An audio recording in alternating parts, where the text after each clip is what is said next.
atomo nang pen bo che asi pleng po seng ke hang nang phat la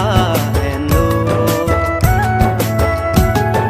ni long to gari motor nong ke nang ji ke ni chon ni hem ni ri ta thil glong che ma ti ma nang kang kon ni long to gari motor nong ke nang ji ke ni chon ni hem ni ri ta thil glong che ma ti ma nang kang kon ni po amun pi pi nong ni po amun pi pi nong ni po amun pi pi nong ni po amun pi pi nong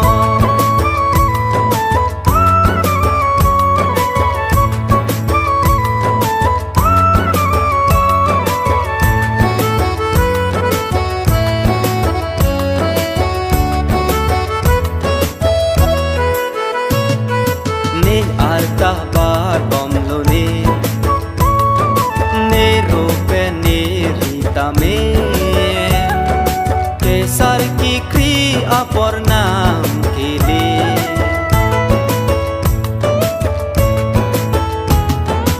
amun piwan nang pune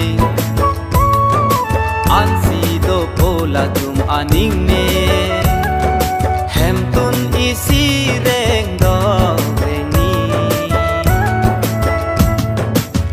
lòng to gari motor non ke nang ji ke ni chor ni hem ni ri ta thiet long che man ji ma nang kan hon ni lòng to gari motor non ke nang ji ke ni chor ni hem ni ri ta thiet long che man ji ma nang